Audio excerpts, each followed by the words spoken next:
Okay, as we talked about in weather, badly needs some weather to happen here on the Central Coast. So our webcam out at Pismo Beach today looking stunning. And of course, that's going to invite you to get down there and get in the water. We want you to be safe here at KSBY. That's why we partnered with Surfline. Get over to ksby.com. You have access to these cameras for free, and you get a site-specific surf forecast, water temperature, swell, tide tables, and more.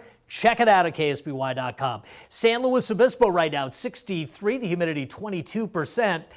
That's really dry air. So this upcoming system has to bring all the action with it, and that is going to be a bit of an issue. In Santa Barbara, 63, south wind 6, humidity is slightly better. The dew point is just 32. The air's been so dry, it's been kind of cool in the valleys. I have more on that coming up as well. Avila Beach, our 805 webcam out there, 61 degrees. The dew point is 37. The winds are fairly light at 4 miles per hour. Elsewhere, 65 in Cambria, 64 Paso Robles. Santa Maria, we have 66. Lompoc, we have 66.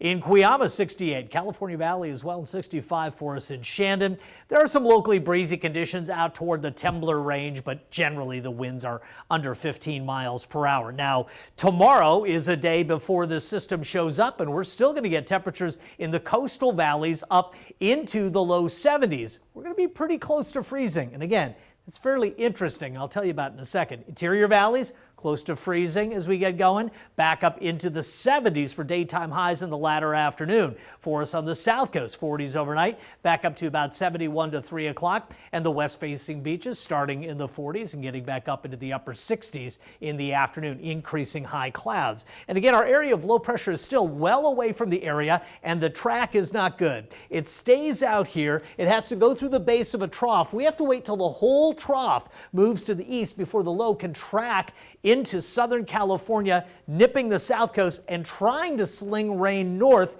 into the central coast. And that's a problem. Remember, it's going to be pushing that into this dry air mass that's in the area. Less than 1/10 of an inch for people who see rain. So now we're into the next system and having to look down the road. You see that first system spinning away. Now we have to wait. Fourth, fifth, now as we get into the sixth, a splash and dash system. It isn't going to do much.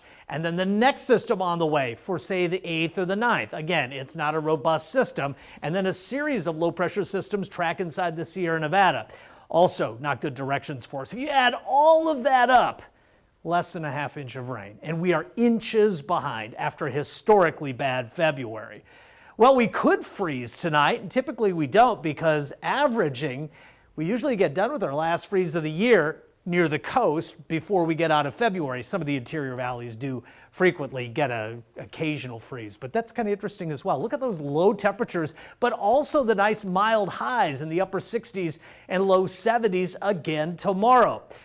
The key to this forecast is the dry air that's sitting over the area. If that low pressure system doesn't come at us from the south enough, we could see yet another dud on Wednesday.